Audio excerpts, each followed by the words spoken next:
ஆண்டவராகிய இயேசு கிறிஸ்துவின் நாமத்தினால் உங்கள் யாவருக்கும் என்னுடைய அன்பின் வாழ்த்துக்களை நான் தெரிவித்துக் கொள்கின்றேன். கர்த்தருடைய கிருபையினாலும் அவருடைய பரிசுத்தமுள்ள இரக்கங்களினாலும் காலங்கள் கடைசியாக மாற்றப்பட்டிருக்கிறதுனால இந்த காலங்களுக்கு ஏற்ற சகல விதமான ஓட்டங்களின் ஊடாக நீங்களும் நானும் கடந்து போக வேண்டியது அவசியம் என்று கர்த்தருடைய வேதம் திட்டமும் தீர்க்கமுமாய் நம்ம கூட பேச துவங்க ஆரம்பிக்கிறது. இந்த காலங்களுக்கு ஏற்ற ஒரு மாற்றமும் இந்த காலங்களுக்கு ஏற்ற ஒரு அபிஷேகமும் நம்முடைய வாழ்க்கையிலே காணப்படாதிருக்கிறது உண்டானால் இந்த காலங்களை நீங்களும் நானும் மெய்யாகவே ஆசரிக்க முடியாதவர்களாய் எவைகளிலே விழுந்து போகும் நிலைகளை நாம் பெற்றுக்கொள்ளக்கூடிய ஒரு மக்களாய் மாற்றமடைய முடியும். ஆகவே இந்த காலங்களை பற்றியதான சகல ஜாக்கிரதை நம்முடைய வாழ்க்கையிலே முதல் காரியமாய் வர வேண்டியது அவசியம். சரி, இன்றைக்கு நம்முடைய தியானத்திற்கென்று ஆண்டவராகிய தேவனால் கொடுக்கப்படுகின்ற சத்திய வேத எழுத்துக்களை வாசிக்கலாம். 2 பேதுருவின் புஸ்தகம் 3வது அதிகாரம் 17, 18 ஆகிய வசனங்கள் இந்த வார்த்தையை நமக்கு சொல்கிறது. 2 பேதுரு 3வது அதிகாரம் 17, 18 ஆகிய வசனங்களை வாசிக்கிறேன், கேளுங்கள். அது என்ன சொல்லுதுன்னு பாருங்க.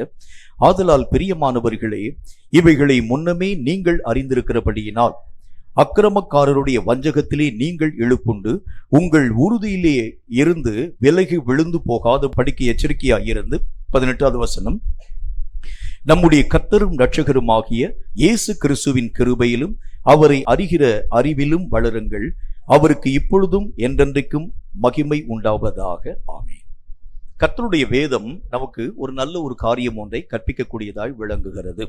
ஆண்டவராகிய தேவன் எச்சரிப்பு என்கிற தலைப்பின் கீழ் பல விஷயங்களை பற்றி நம்ம கூட பேசி கொண்டு வருகின்றார். இன்றைக்கு ஆண்டவராகிய தேவன் சொல்லக்கூடிய நல்ல ஒரு வார்த்தை என்ன விதமான வார்த்தையை சொல்லுகின்றார்? நீங்கள் உங்கள் உறுதியிலே நின்று விலகி விழுந்து போகாதபடி எச்சரிக்கையாய் உங்களை காத்துக்கொள்ள வேண்டும்.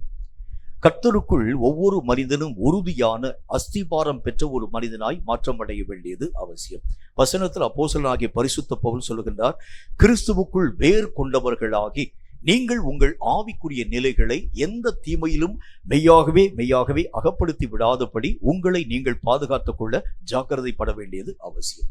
வேதத்தில் ஆண்டவருடைய வசனம் சொல்லக்கூடிய நல்ல ஒரு வார்த்தையின் அடிப்படையில் ஒரு மனுஷனுடைய ஆவிக்குரிய வாழ்க்கையில உறுதி நிறைந்தவனாய் அவன் தன்னுடைய வாழ்க்கையினுடைய நிலைகளை பாதுகாத்துக் கொள்ள வேண்டியது அவசியம். ஆண்டவராகிய இயேசு இதற்கு நல்ல ஒரு உதாரணமாய் அறிவுறுத்தப்படக்கூடியவராய் விளங்குகின்றார். தன்னுடைய ஓட்டத்தின் லட்சிய பயணத்துல இயேசு எங்காகிலும் துவண்டு போனாரா என்று பாருங்கள். பல விதமான போராட்டங்கள் இயேசுவுக்கு வர துவங்கிற்று. சீஷர்களின் மூலமாய் வந்த போராட்டம் ஒரு பக்கம், இன்னொரு பக்கத்துல யூத ஜனங்களின் மூலமாய் வந்த போராட்டம், இன்னும் ஒரு பக்கத்துல ரோமர்களின் மூலமாய் வந்த அநேகம் விதமான போராட்டங்கள், இன்னும் அவருடைய சொந்த குடும்பத்திலே காணப்படக்கூடிய மக்களின் மூலமாய் வரக்கூடிய போராட்டங்கள், பிசாசின் மூலமாய் வரக்கூடிய போராட்டங்கள், இப்படி பல முனை தாக்குதல்கள் இயேசுவுக்கு விரோதமாய் காணப்பட ஆரம்பிக்கக்கூடிய அந்த காலத்திலும் கூட இயேசு தன்னுடைய உறுதி தன்மையை விட்டு, பிதாவாகிய தேவன் தந்த அந்த அழைப்பின் ஓட்டத்தை விட்டு இயேசு எங்காகிலும் இங்கும் அங்கும் விலகி கடந்து போனாரா என்றால் இல்லை. தன்னுடைய வாழ்க்கையினுடைய லட்சியத்தை, என்ன காரியத்திற்காக அவர் இந்த உலகத்திலே வந்தாரோ அந்த காரியத்தை அவர் தன்னுடைய வாழ்க்கையிலே மைய பொருளாக கொண்டு தன்னுடைய ஓட்டத்தை இங்கும் அங்கும் அவர் சிதற விடாமல் விலக விடாமல் தன்னுடைய ஆண்டவராகிய தேவன் தனக்கு நியமித்திருக்கக்கூடிய அந்த ஓட்டத்தை சரியாய் ஓடி முடிக்கக்கூடியவராய் விளங்க ஆரம்பித்தார். காரணம், எடுத்துக்கொண்ட ஒவ்வொரு விஷயத்திலும் அவர் காண்பித்த உறுதித்தன்மை. இந்த உறுதித்தன்மை நம்முடைய வாழ்க்கையிலே காணப்பட ஆரம்பித்தால்தான் எதற்காக நான் அழைக்கப்பட்டிருக்கிறேனோ அந்த அழைப்பில் நான் உறுதி உள்ளவனாய் என்னுடைய நிலைகளை பாதுகாத்துக் கொள்ள முடியும். இல்லைன்னா இங்கும் அங்கும் அலைவுண்டு ஓடக்கூடிய ஒரு மேகத்தை போல, பேதுரு சொல்றாரு பாருங்க, அவர்கள் எல்லாரும் காற்றிலே அடியுண்டு ஓடக்கூடிய ஒரு மேகத்திற்கு சமானமாய் காணப்படுவாங்க. அவங்க உறுதியான ஒரு மக்களா இல்லை. இந்த காரியத்தில் ஒரு 4 பக்கம், இந்த காரியத்தில் ஒரு 4 பகுதி, எந்த ஒரு காரியத்தில் 4 பகுதி என்று சொல்லி இங்கும் அங்கும் அலைக்கழிக்கப்படக்கூடிய ஒரு மக்களை போல, அல்லது கடலிலே காணப்படக்கூடிய ஒரு சின்ன ஒரே ஒரு துகளை போல அது இங்கும் அங்கும் எப்படி அலைசடி படக்கூடியதாய் விளங்க ஆரம்பிக்கிறதோ அதே மாதிரி நம்முடைய வாழ்க்கையும் காணப்படுகிறதுக்கு என்ன காரணம்னா, எடுத்துக்கொண்ட லட்சியமான காரியத்திலே ஒரு உறுதி இல்லாத ஒரு நிலை. இந்த இடத்துல அப்போஸ்தலனாகிய பேதுரு என்ன சொல்லுகின்றார்? நீங்கள் ஆண்டவராகிய தேவனை விட்டு விலகாதபடிக்கு நீங்கள் உங்கள் உறுதியிலே எச்சரிக்கையாய் உங்களை நீங்கள் பாதுகாத்துக் கொள்ள வேண்டியது அவசியம். எதுக்காக நான் வந்தேன்? ஆண்டவராகிய தேவனுக்குள் எதை நோக்கி நான் கடந்து போக வேண்டும். இந்த காரியத்திற்கு விரோதமாய் பல விதமான போராட்டங்கள் சொல்றதை காட்டிலும் பல விதமான மாயைகள் நம்முடைய மனதை அப்படி ஈர்க்கக்கூடியதாய் கடந்து வருகிறதை பார்க்க முடியும். உலகம் என்கிற சில மாயை, குடும்பம் என்கிற பல விதமான மாயை, வேலை என்கின்ற பல விதமான மாயைகள், சுற்றார் உற்றார் உறவினர்கள் என்கிற மாயை, இப்படி பல விதமான மாயைகள் உங்களுடைய உறுதி தன்மையை கெட்டுப்போக பண்ணக்கூடிய அளவிற்காய் உங்களை அறியாமல் அநேகம் இழுக்கக்கூடிய காரியங்களை உருவாக்கி கொண்டு வருகிறதை நாம் கண்கூடாக பார்க்க ஆரம்பிக்கிறோம். அதை விட்டு மீற முடியாதுன்னு சொல்லக்கூடிய அளவிற்காய் அது உங்களை சுற்றிலும் மாயமான வலைகளை பின்னக்கூடியதா இருக்கிறதை பார்க்க முடியும். சில பேர்ட்ட நீங்க கேட்டு பாருங்க, ஏன் நீங்க ரெகுலரா நீங்க சபைக்கு வர மாட்டீங்கன்னு கேட்டு பாருங்க, சொல்லுவாங்க, சாக்கு சொல்லுவாங்க, என்னால வர முடியாமல் போகிறதுக்கு காரணம் நான் எல்லாமே கரெக்டா தாங்க இருக்கிறேன் என்றாலும் கூட அநேக விதமான வேலை பழுவின் நிமித்தமாக, குடும்பத்தில் வரக்கூடிய சில பிரச்சனைகளின் நிமித்தமாக, எங்க உற்றார் உறவின மக்கள் செய்யக்கூடிய சில விதமான காரியத்தினால என்னால் கர்த்தருடைய ஆலய ஆராதனையின் ஊடாக கரெக்டா வர முடியலன்னு சொல்லுவாங்க. அப்படின்னா என்ன அர்த்தம்? இந்த மாயையை விட்டு நீங்க முடியாதுன்னு சொல்லக்கூடிய ஒரு போர்வையை சாத்தான் உருவாக்கி உங்கள் உறுதியின் நிலைகளிலே நின்று உங்களை விழப்பண்ணக்கூடிய அளவிற்கான காரியங்களை அவர் உருவாக்கி கொண்டு வர ஆரம்பிக்கின்றார். ஆரம்ப காலங்களில் காணப்பட்டிருக்கக்கூடிய மக்களுடைய நிலைகளை பாருங்க.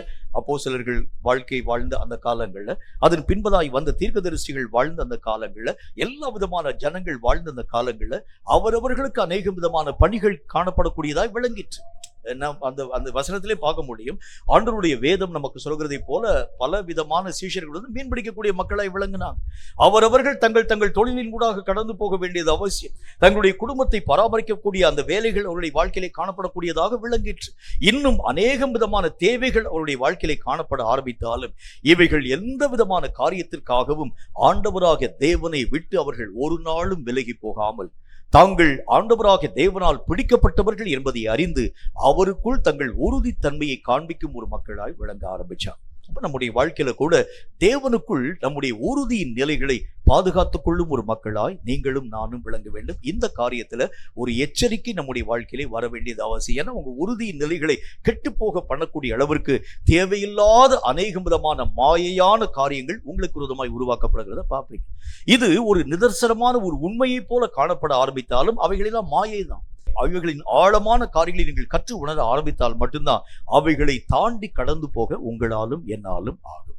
இப்ப உறுதி அப்படின்னா எந்தெந்த விஷயத்தில் நான் என்னுடைய வாழ்க்கையின் நிலைகளிலே உறுதியான காரியங்களை நான் காத்துக்கொள்ள வேண்டியது அவசியம். பல மக்கள் பல விதமான போதகங்களை நம்ம கூட பேசி கொண்டு வர ஆரம்பிப்பாங்க. என்ன பேச ஆரம்பிப்பாங்க? தேவன் உன்னை ரட்சித்திருக்கிறார் என்று சொன்னால் உன்னை விட்டு பரலோக ராஜ்யத்தினுடைய கதவு பூட்ட மாட்டாருப்பா, நீ வரக்கூடிய வரைக்கும் திறந்து வச்சுட்டு அவர் காத்துக்கொண்டே இருக்க ஆரம்பிப்பார். இல்லை, அந்த காலங்களுக்கு முன்பதாக, அந்த காலங்கள் வரக்கூடிய நேரம், எந்த நேரம் ஆண்டவராக தேவன் நமக்குன்னு நியமனம் பண்ணி வைத்திருக்கிறாரோ அந்த நேரம் தாண்டி ஒரு வினாடி கூட உங்களுக்காகவும் எனக்காகவும் கர்த்தராகிய தேவன் தாமதிக்கக்கூடியவர் அல்ல. அப்ப நமக்கு கொடுக்கப்பட்டிருக்கக்கூடிய ஒவ்வொரு விஷயத்திலும் நீங்களும் நானும் உறுதியாக சரியான இலக்கை அடையக்கூடிய அளவிற்கு அந்த நேரத்தை தாண்டி நம்ம போகிறது உண்டானால் அதனுடைய முழு பலனை உங்களாலும் என்னாலும் பெற்றுக்கொள்ள முடியாது. அப்ப கர்த்தராகிய தேவனுக்குள் நான் எந்த விஷயத்தில் உறுதி உள்ளவனாய் என்னை பாதுகாத்துக் கொள்ள வேண்டியது அவசியம்.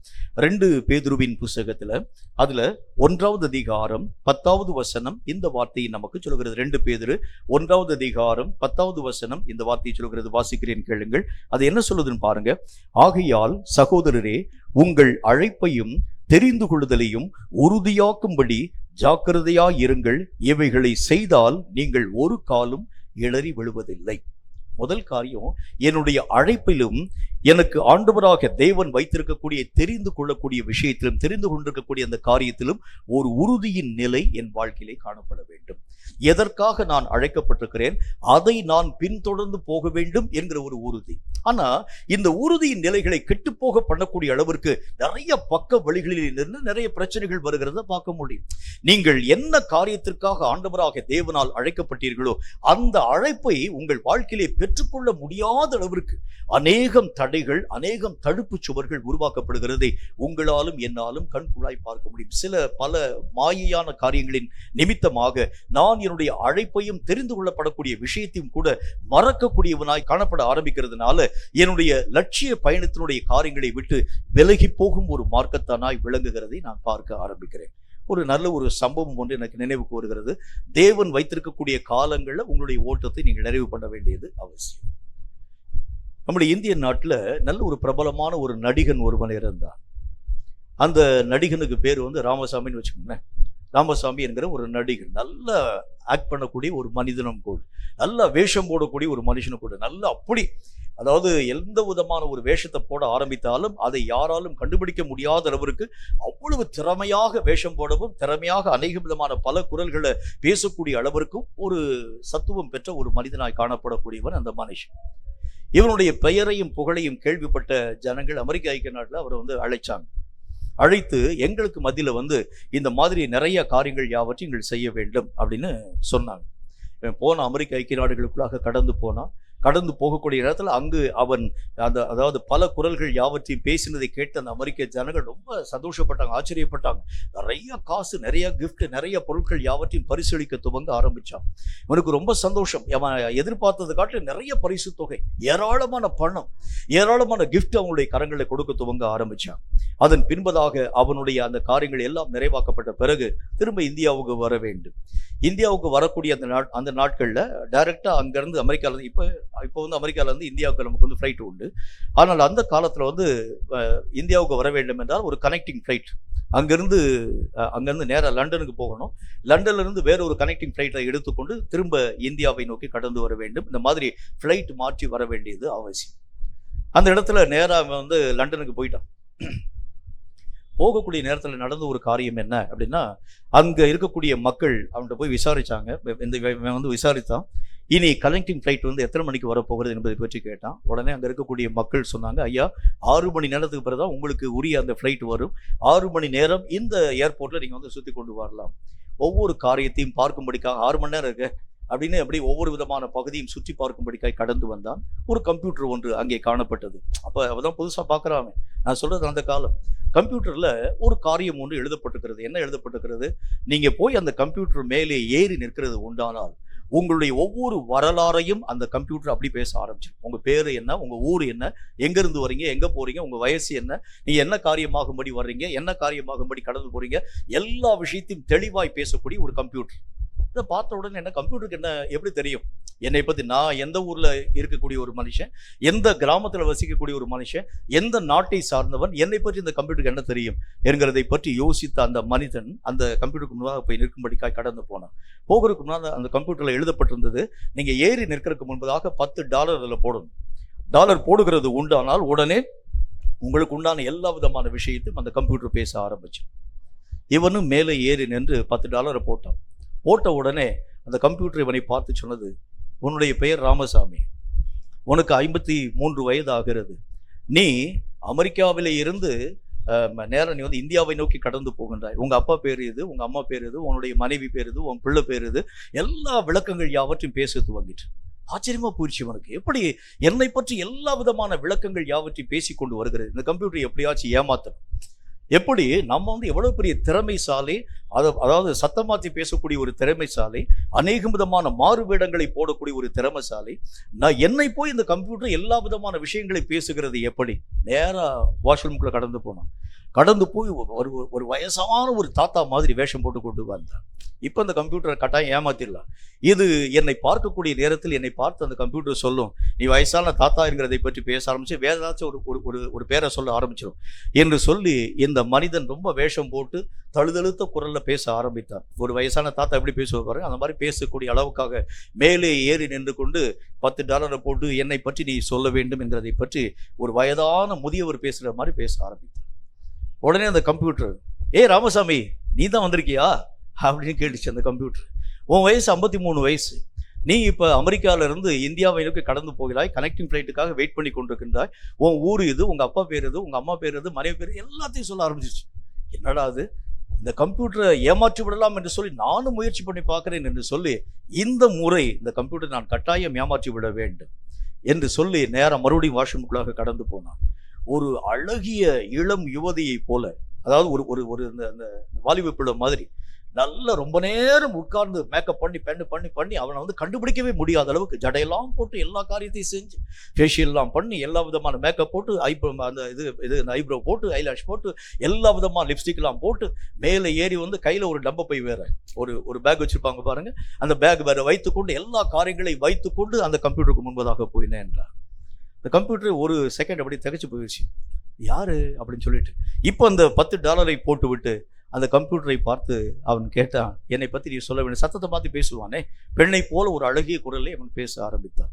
உடனே அந்த கம்ப்யூட்டர் பார்த்து சொல்ல, ஏய் என்னை ஏமாத்த முடிய ராமசாமி, நீ தான் வந்திருக்கிறாய் என்பதை நான் கற்றுக்கொண்டு விட்டேன். 53 வயசு உனக்கு, நீ இங்கிருந்து இங்கே போகிற எல்லா விதமான கதையும் சொல்ல ஆரம்பித்து விட்டது. கடைசியில் ஒரே ஒரு வார்த்தை சொல்லிட்டு, இப்போ நான் உனக்கு ஒரு துக்ககரமான செய்தியை சொல்ல வேண்டும். என்ன துக்ககரமான செய்தி? என்ன செய்தி? நீ வெயிட் பண்ணிட்டு இருந்த பாத்தியா, அந்த ஃப்ளைட்டு போயிடுச்சுப்பா.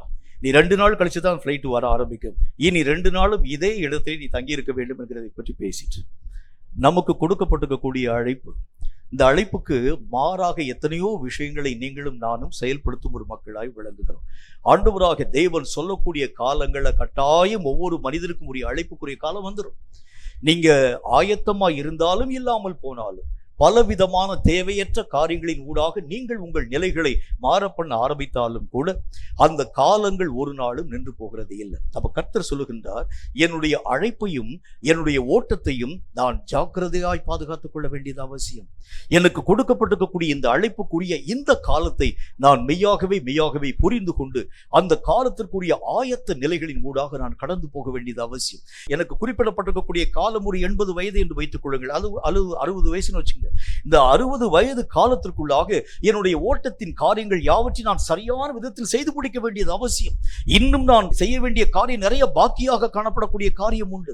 இனி அந்த நாட்கள் வரக்கூடிய அந்த நாட்களிலே கர்த்தராக தேவனுடைய அழைப்பு வரக்கூடிய அந்த காலங்களில் நீங்கள் கர்த்தருக்கு முன்பதாக போய் நின்று, ஆண்டவரே இன்னும் நான் செய்ய வேண்டிய வேலை பாக்கி இருக்கிறது, அந்த வேலையை நான் செய்து முடிக்கக்கூடிய அளவிற்கு எனக்கு இன்னும் ஆண்டவராக நீர் அநேக விதமான தருணங்களை கூட்டி தர வேண்டும் என்று சொன்னால் தேவன் அவைகளுக்காக எல்லா விதமான காரியங்களையும் நிறுத்த போகிறவர் அல்ல.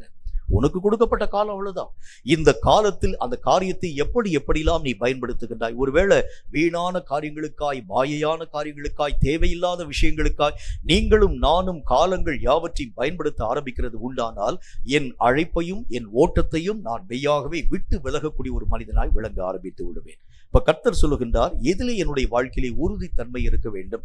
என்னுடைய அழைப்பை பற்றியதான ஒவ்வொரு விஷயத்திலும் ஒவ்வொரு நாளும் காலை வேளை நான் எழுந்திருக்கக்கூடிய நேரத்தில் இன்றைக்கு என் அழைப்பின் விஷயத்தில் நான் எந்த இடத்தில் நான் நின்று கொண்டிருக்கிறேன், எதை நோக்கி நான் பயணப்பட ஆரம்பிக்கின்றேன், எது எனக்கு ஆண்டவராக தேவன் இந்த நாளிலே வைத்திருக்கக்கூடிய ஓட்டத்தின் ஒரு நிலை. இயேசுவினுடைய வாழ்க்கையை பாருங்க.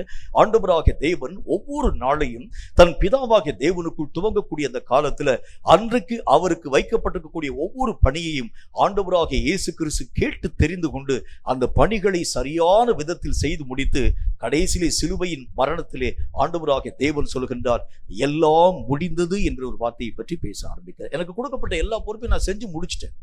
என்னென்ன காரியங்கள் எல்லாம் இந்த மனுஷனை ரட்சிக்க வேண்டும், இந்த மனிதனுக்கு கர்த்தராகிய தேவனுடைய வார்த்தைகளை பற்றி சொல்ல வேண்டியது அவசியம், இந்த பரலோக ராஜ்யத்தை பற்றிதான ஒவ்வொரு விஷயத்தையும் ஒவ்வொரு மக்களுக்கு முன்பதாக நீங்கள் போய் அறிவிக்க வேண்டும். எல்லா காரியத்தையும் செய்து முடித்த இயேசு கிறிஸ்து சிலுவை மரணத்துல பிதாவாகிய தேவனை நோக்கி சொல்ல ஆரம்பிக்கின்றார், எல்லாம் முடிந்தது என்கிறதை பற்றி பேச ஆரம்பிக்கிறார். அப்படின்னா இன்றைக்கு நான் என்னுடைய வாழ்க்கையினுடைய நிலைகளை ஆராய்ந்து பார்க்க வேண்டியது அவசியம்.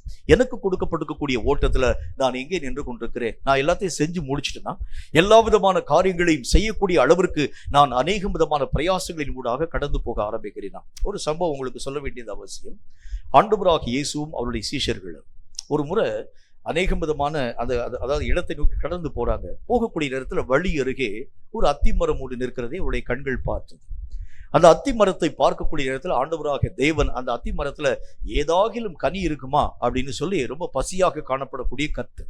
இந்த அத்தி மரத்தை கர்த்தருடைய கண்கள் கண்ட மாத்திரத்துல அதிலே இலைகளை அன்றி வேறு ஒன்றையும் காணாமல் காணப்பட ஆரம்பித்ததுனாலே கர்த்தராகிய தேவன் அந்த அத்தி மரத்தை சபித்து விட்டார். எல்லாரும் போயிட்டாங்க, அந்த பட்டணத்துக்கு போயிட்டாங்க. திரும்பி வரக்கூடிய நேரத்தில் அந்த அத்திமரம் பட்டு போயிருக்கிறதை கண்ட மாத்திரத்தில் சீஷர்கள்லாம் கேட்டாங்க, ஆண்டவரே நீர் சபித்த அந்த அத்திமரம் ஒன்றுக்குமே உதவாத அளவிற்கு எல்லாம் கெட்டு போகக்கூடியதாய் விளங்க ஆரம்பித்தது. நிறைய பேர் இதை பத்தி விளக்கம் கேட்பாங்க. இந்த அத்திமரத்தை ஏன் கர்த்தராகிய தேவன் சபிக்க வேண்டும்? அது கனிகள் இல்லாத ஒரு காலமாய் காணப்பட ஆரம்பித்தாலும் தேவன் ஏன் இந்த அத்திமரத்திற்கு இப்படிப்பட்ட ஆக்கினை தீர்ப்பை உருவாக்க வேண்டும் என்று சொன்னால், கனிகள் இல்லாம இருக்கலாம், ஆனால் கனிகளை பிறப்பிக்கக்கூடிய ஒருவேளை பூக்கள் இருந்திருக்கலாம், அல்லது ஒருவேளை அநேக விதமான அதாவது அந்த மொட்டுகள் காணப்பட்டிருக்கலாம், அல்லது ஒருவேளை அநேக விதமான காய்கள் காணப்பட்டிருக்கலாம். அது ஒருவேளை கனி இல்லாத காலமாக இருக்க ஆரம்பித்தாலும் கூட கனி கொடுக்கிறதுக்கு ஏதாவது ஒரு பிரயாசத்தை அந்த அத்திமரம் எடுத்திருக்கலாம். ஒண்ணுமே இல்லாம அந்த வசனத்துல என்ன போடுக்கு, இலைகளே அன்றி வேறு ஒண்ணுமே இல்லை. ஒரு பூ இல்ல, ஒரு பிஞ்சு இல்ல, ஒரு கனி இல்ல, ஒரு காய் இல்ல, எதுவுமே முயற்சிக்காது இருக்கக்கூடிய அந்த அத்திமரத்தை கண்ட மாத்திரத்தில் ஆண்டவராக தேவன் சபித்து போடக்கூடியவராய் விளங்க ஆரம்பித்தார். கேட்கும் கர்த்தருடைய பிள்ளையே, நம்முடைய வாழ்க்கையிலே ஏதாகிலும் ஒரு முயற்சி நம்ம செஞ்சிருக்கணும். எனக்கு கொடுக்கப்பட்டிருக்கக்கூடிய அழைப்பின் விஷயத்துல ஏதாகிலும் ஒரு காரியத்தை நான் செஞ்சிருக்கணும், ஏதாகிலும் ஒரு விஷயத்தின் கூடாக நான் கடந்து போயிருக்கணும். ஏனென்றால் கர்த்தராக தேவன் என்னை சந்திக்கக்கூடிய அந்த நேரத்தை திடீரென்று சொல்லி கர்த்தர் என்னை சந்திக்கும்படி வருவார். அப்படி சந்திக்கும்படிக்காய் வரக்கூடிய நேரத்தில் ஏதாகிலும் ஒரு விளைவு என்னுடைய வாழ்க்கையிலே காணப்படாது இருக்கிறது உண்டானால், வேதம் சொல்லக்கூடிய வார்த்தையின்படி கர்த்தருடைய ஆசீர்வாதத்துக்கு உற்றவனாய் அல்ல, ஆசீர்வாதத்திற்கு புறம்பாக சாபத்தை பெறக்கூடியவனாய் நீயும் நானும் மாற்றத்தின் ஊடாக கடந்து போக ஆரம்பிக்கிறோம். அவ வேதம் சொல்லக்கூடிய வார்த்தையின் அடிப்படையில எனக்கு கொடுக்கப்பட்டிருக்கக்கூடிய அழைப்பில் ஒரு உறுதி. அழைப்பை இன்னும் தெரியலன்னு சொன்னா எப்படி நான் இந்த அழைப்பிலே உறுதியாய் என்னை காத்துக்கொள்ள முடியும்? எனக்கு ஆண்டவராக தேவன் தெரிந்து கொண்ட விஷயத்தை பற்றி நான் இன்னும் அறியாதிருக்கிறது உண்டானால் அந்த ஓட்டத்தின் ஊடாக கடந்து போகிறது எப்படி? நான் என்னுடைய ஆண்டவராக தேவனுக்குள்ள நான் அடியெடுத்து வைக்கக்கூடிய அந்த காலத்துல, ரட்சிக்கப்பட்ட அந்த காலத்துல நான் யோசித்தேன். என்ன யோசிக்க ஆரம்பிச்சேன்? கர்த்தராக தேவனை அபிஷேகிச்சிட்டார். ஆண்டவராக தேவனுடைய கிருபை நான் பெற்றுக்கொண்டேன். அந்நிய பாஷை பேசுறேன், தீர்க்க தரிசனம் சொல்றேன், தரிசனம் பார்க்கிறேன், சொப்பனம் பார்க்கிறேன், ஆவிக்குரிய விஷயங்கள் யாவற்றையும் கற்றுக்கொள்ளக்கூடியவனாய் விளங்கி இருக்கிறேன். ஒரு நல்ல ஒரு சபையில அங்கத்தினராக காணப்படுகிறேன். இனி ஆண்டவராக தேவனுடைய ராஜ்யத்திலே கடந்து போகக்கூடிய எல்லா பாக்கியத்தை பெற்றிருக்கிறேன். இல்லை, கர்த்தர் என்ன சொல்ல ஆரம்பிக்கிறார்? அபிஷேகம், அந்நிய பாஷை, தீர்க்க தரிசனம், வரங்கள், எல்லா விதமான கிரியைகளும் நீ ஆண்டவராக தேவனுக்குள்ளாக, ஆண்டவராக தேவனுடைய பரிசுத்தமான நாமத்தினாலே உருவாக்கப்பட்டிருக்கனுடைய முதல் படி அதுதான். இனி நீ அநேக விதமான படிக்குள்ள உள்ள ஏறணும். நீ எந்த விதமான காரியத்தை செய்யாம முதல் படியிலே நிற்கிறது உண்டானால், கடைசி நாட்களிலே நியாய தீர்ப்பின் நாளிலே நீங்களும் நானும் கணக்கு சொல்ல வேண்டும். ஏறி வர வேண்டிய படி நிறைய இருக்கிறது. ஆனால் முதல் ஸ்தானத்திலே அபிஷேகம் பண்ணப்பட்டிருக்கிறேன், அந்நிய பாஷை பேசுறேன், தீர்க்க தரிசனம் பேசுறேன், தரிசனம் வருது, சொப்பனம் வருது, அநேக விதமான காரியங்களை நான் மெய்யாகவே தெளிவான விதத்தில் புரிந்து கொள்ள ஆரம்பிச்சு. அவ்வளவுதாங்க, என்னுடைய அழைப்பில் என்ன போயிடுச்சு? இத்தனை விதமான காரியங்களை நான் என்னுடைய வாழ்க்கையை செயல்படுத்த ஆரம்பித்தால் போதும். இல்லை இல்லை, இது ஆண்டவராகிய தேவனுடைய பிள்ளைகளுக்கு ஆண்டவராகிய தேவனால் கொடுக்கப்படக்கூடிய ஃபர்ஸ்ட் ஸ்டெப் இது. இனி அடுத்தது நீங்களும் நானும் ஏறி போக வேண்டிய அநேகம் படிகள் உண்டு. இவைகளை பற்றி நீங்களும் நானும் உணராமல் இருக்க ஆரம்பிக்கிறது உண்டானால், அந்த நியாயத்தீர்ப்பின் நாள் வரக்கூடிய அந்த நாள்ல கைவிடப்படக்கூடிய மக்களாய் நீங்களும் நானும் காணப்பட முடியும். அதனால்தான் கர்த்தர் சொல்லுகின்றார், கொடுக்கப்பட்டிருக்கக்கூடிய அழைப்பிலே ஒரு உறுதித்தன்மையை உன் வாழ்க்கையிலே பெற்றுக்கொள்ள வேண்டும். என்ன அழைப்பை கர்த்தர் தந்திருக்கிறார்? அப்போ ஒருவேளை அழைப்பு எனக்கு தெரியவில்லை என்று சொன்னால், இன்று முதல் கர்த்தராக தேவனை நோக்கி இடைவிடாமல் கேளுங்கள். என்னுடைய அழைப்பை எனக்கு சொல்லுங்க ஆண்டவரே, நான் என்ன செய்யணும்? எதற்காக நீர் என்னை அழைத்திருக்கிறேன்? நான் செய்ய வேண்டிய பணி என்ன? நான் ஓட வேண்டிய ஓட்டம் என்ன? நான் பட வேண்டிய பிரயாசம் என்ன? எதை நோக்கி நான் கடந்து போக வேண்டும்? என்னுடைய இலக்கு என்ன? என்னுடைய லட்சியம் என்ன? என்னுடைய ஓட்டத்தினுடைய இறுதி நிலை எதை நோக்கி நான் கடந்து போக வேண்டும்? ஏதோ வந்தேன், ஏதோ போனேன், இது இல்ல ஆவிக்குரிய வாழ்க்கையினுடைய நிலை. இந்த காரியத்திற்காகவே தேவனை அழைத்திருக்கிறார் என்று சொல்லி ஒவ்வொரு தேவனுடைய பிள்ளைகளும் தங்கள் தங்கள் அழைப்பை சரியான விதத்தில் தெரிந்து கொண்டு கர்த்தராக தேவனுடைய திட்டத்தின்படி ஓடின அநேகம் அப்போஸ்தலர்களுடைய வாழ்க்கையினுடைய நிலைகளை பார்க்கிறோம். அப்போஸ்தலனாகிய பரிசுத்த பவுலை ஆண்டவராக தேவன் தெரிந்து கொள்ளக்கூடிய நேரத்தில் கர்த்தராக தேவனே அவனை பார்த்து சொல்லுகின்றார், அவன் புறஜாதி மக்களுக்கு நடுவிலே என் நிமித்தமா எவ்வளவு பாடுபட வேண்டும் தெரியுமா? கர்த்தரே பேசுறார், சொல்றாரு. அந்த மனிதன் கேட்கிறான், அப்போஸ்தலனாகிய பரிசுத்த பவுல் கேட்கிறான், ஆண்டவரே நான் என்ன செய்ய சித்தமா இருக்கிறீங்க? என்னை நீர் உம்முடைய பரிசுத்தமுள்ள வல்லமையினால் தொட்டீரே, நான் என்ன செய்ய வேண்டும் என்று சித்தம் வைத்திருக்கிறேன். உடனே கர்த்தராக தேவன் சொல்லுகின்றார், அநேகம் புறஜாதி மக்களுக்கு நடுவிலே இவன் என் நிமித்தமா எவ்வளவு பாடுபட வேண்டும் என்கிறதை பற்றி நான் மெய்யாகவே முன் குறித்து வைத்திருக்கிறேன் என்பதை பற்றி கர்த்தர் பேச ஆரம்பிக்கிறார். எல்லா அப்போஸ்தலர்களும் சொல்றாங்க, எல்லா ஜனங்களும் பேசுறாங்க, எல்லா ஜனங்களும் ஒருமனப்பட்டு ஒரே இடத்துல நின்று கர்த்தருடைய நாமத்தை ஆசரிக்கக்கூடிய இந்த காலங்கள்ல இந்த அப்போஸ்தலனாகிய பவுல் மட்டும் அநேகம் தொலைதூர பட்டணங்களில் ஊடாக கடந்து போய் தேவனை அறியாத, தேவனாகிய கர்த்தரை சாராத இருக்கக்கூடிய அநேக மக்களுக்கு மத்தியில கர்த்தருடைய சுவிசேஷத்தை அறிவித்துக் கொண்டு வருகின்றான். சில நேரத்துல பேதுரு அப்போஸ்தலன் கூட பவுலுக்கு விரோதமான வார்த்தைகள் யாவற்றையும் பேசக்கூடியவனாய் விளங்க ஆரம்பிச்சு. இப்படி பேசக்கூடிய நேரத்துல பவுல் முகமுகமாய் எதிர்த்து தேவன் தந்த அழைப்பின்படியே நான் ஓடுகிறேன் என்பதை பற்றி திட்டமாய் பேசக்கூடியவனாய் விளங்க ஆரம்பிச்சேன். நான் உங்களை பார்த்து ஒரு கேள்வி கேட்கிறேன், உங்களுக்கு கர்த்தராக தேவன் கொடுத்திருக்கக்கூடிய அழைப்பு என்ன? சமையல் கட்டில் வேலை பார்க்கறதா நம்முடைய அழைப்பா, அல்லது எங்கே அங்கே நம்ம அநேக விதமான பணிகளின் ஊடாக கடந்து போகிறதா நம்முடைய அழைப்பா, அல்லது அநேக விதமான சம்பளத்துக்காக நிறைய வேலைகள் யாவற்றையும் செய்கிறதா நம்முடைய அழைப்பா, குடும்ப பாரங்களை சுமக்கிறதா நம்முடைய அழைப்பா? நமக்கு என்கின்ற அழைப்பை நான் தெரிந்து கொள்ளாது இருக்கிறது உண்டானால் எனக்கு ஐயோ என்கிறதை முதல் காரியம் நான் கற்றுக்கொள்ள வேண்டும். என் அழைப்பை தெரிந்தால்தான் அந்த அழைப்பிலே நான் உறுதி உள்ளவனாய் என்னை பாதுகாத்துக் கொள்ள முடியும். அழைப்பையும் தெரிந்து கொள்ளுதலையும் நீங்களும் நானும் உறுதி உள்ளவர்களாய் எச்சரிக்கையாய் பாதுகாத்துக் கொள்ள வேண்டியது அவசியம். எதற்கோ நான் அழைக்கப்பட்டு எதையோ நோக்கி நான் ஓடுகிறது உண்டானால் என்னுடைய ஓட்டத்தின் இறுதி என்னமாய் இருக்கும் என்று சொல்லி நீங்களும் நானும் யோசிக்க வேண்டியது அவசியம். ஆண்டவராக தேவன் ஒருவேளை உங்களை ஒலிம்பிக் ரேஸ்ல ஓடும்படிக்காய் கர்த்தராக தேவன் வைத்திருக்கிறார் என்று வைத்துக் கொள்ளுங்கள். நீங்க போய் கிரிக்கெட் விளையாட ஆரம்பிக்கக்கூடிய நேரத்தில் கிரிக்கெட் விளையாடி அநேக விதமான காரியத்தில் முதல் பரிசை பெறக்கூடிய அளவிற்கு எல்லா விதமான இடங்களிலும் நல்ல ஒரு ஆட்டத்தை ஆடி கர்த்தருக்கு முன்னால போய் நிக்கிறீங்க. ஆண்டவரே, உம்முடைய பரிசுத்தமுள்ள அந்த ஓட்டத்தின் அடிப்படையில என்னால் ஆன மட்டும் ஓடி கிரிக்கெட்ல நல்ல கை தேர்ந்த ஒரு மனிதனாய் விளங்கினேன். கர்த்தர் நம்மளை பார்த்து சொல்லுவான், நான் உன்னை ஒலிம்பிக் ரேஸுக்கு தான் உன்னை கூப்பிட்டுருந்தேன், ஆனால் நீ செய்த காரியம் என்ன? எனக்கு ஒலிம்பிக் ரேஸ் வரல ஆண்டவரே, எனக்கு அந்த காரியம் தெரியல. ஆகவே எனக்கு தெரிந்த அந்த ஒரு காரியத்தின் அடிப்படையிலே நான் என்னுடைய ஓட்டங்கள் யாவற்றையும் செய்து முடித்தேன் என்று சொன்னால் தேவன் அவைகளை ஒருபோதும் அங்கீகரிக்க மாட்டார். கேட்கும் கர்த்தருடைய பிள்ளையே, அழைப்பையும் தெரிந்து கொள்ளுதலையும் பற்றிதான உறுதித்தன்மை உன் வாழ்க்கையிலே வர வேண்டும் என்றால் முதல் காரியம், இந்த வார்த்தைகளை கேட்கும் நீங்கள் யாராய் இருந்தாலும் உங்கள் அழைப்பு என்னது என்கிறதை உங்கள் வாழ்க்கையிலே கற்று உணர வேண்டியது அவசியம். இரண்டாவது ஒரு காரியத்தை பாருங்க. வேதம் சொல்லக்கூடிய வார்த்தையின் அடிப்படையில் 1 பேதுருவின் புஸ்தகம் 5வது அதிகாரம் 9வது வசனம் இந்த வார்த்தையை நமக்கு சொல்கிறது. 1 பேதுரு 5வது அதிகாரம் 9வது வசனம் இந்த வார்த்தை சொல்கிறது. வாசிக்கிறேன் கேளுங்க. விசுவாசத்தில் உறுதியாயிருந்து அவனுக்கு எதிர்த்து நில்லுங்கள். உலகத்தில் உள்ள உங்கள் சகோதரிடத்திலே அப்படிப்பட்ட பாடுகள் நிறைவேறி வருகிறது என்று அறிந்திருக்கிறீர்களே. இரண்டாவது காரியம், என் வாழ்க்கையிலே விசுவாசத்திலே ஒரு உறுதி.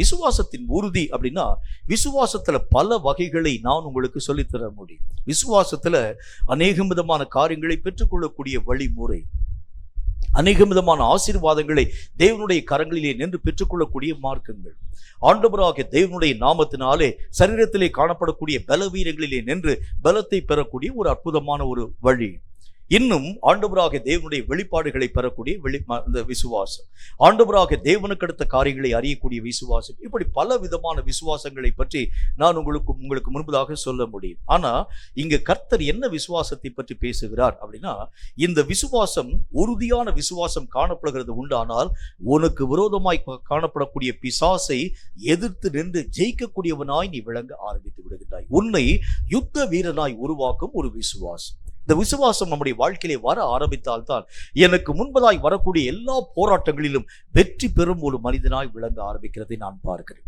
சில நேரங்களில் போராட்டத்தை மேற்கொள்ள என்னால் முடியல, பயந்து போயிடுறேன், கஷ்டத்தின் ஊடாக கடந்து போறேன், அழக்கூடியவனாய் விளங்க ஆரம்பிக்கிறேன். ஆனால் வேத புஸ்தகத்தில் நான் வாசிக்கிறதை போல இப்ப கொஞ்சம் யோசிச்சு பாருங்க.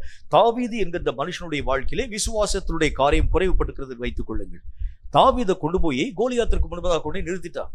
கோலியாத்தினுடைய வளர்த்தியும் அந்த கோலியாத்தினுடைய உயரத்தையும் கோலியாத்தினுடைய கரங்களிலே வைத்திருக்கக்கூடிய ஆயுதங்களின் பலத்தையும் கண்ட தாவீது என்ன காரியத்தை செய்திருப்பான் அப்படின்னு பார்த்தா, நம்மள மாதிரி ஒருவேளை தாவீது இருக்கிறது உண்டானால் பிரச்சனைகளை காணக்கூடிய நீங்களும் நானும் அழுகிறதை போல அதே கிரவுண்ட்ல உட்கார்ந்து அப்படியே தலையில மண்ணை வாரி போட்டு கொண்டு தாவீது அழுதுருப்பார். ஐயோ, இந்த கோலியாத்தை பார்க்கக்கூடிய நேரத்தில் இவ்வளோ பெரிய ஒரு வளர்த்தியா இருப்பான்னு எனக்கு தெரியாது, மேல இருந்து பார்த்துட்டேன்.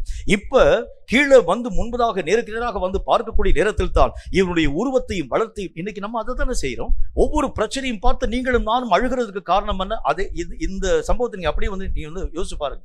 தாவீது கோலியாத்திற்கு முன்பதாக போய் நின்று மூசு அழுதுட்டே இருக்கான்னு வச்சுக்கோங்க, எப்படி யோசிச்சு பாருங்க.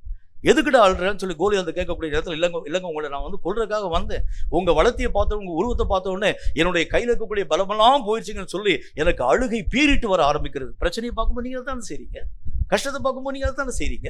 கர்த்தருடைய வேதம் சொல்கிறதை போல விசுவாசத்திலே ஒரு மனுஷனுடைய வாழ்க்கையிலே உறுதி வருகிறது உண்டானால் அந்த பிரச்சனைகளை எதிர்க்கக்கூடிய அளவிற்கு உன்னை அது யுத்த வீரனாய் உருவாக்க துவங்க ஆரம்பிக்கிறது.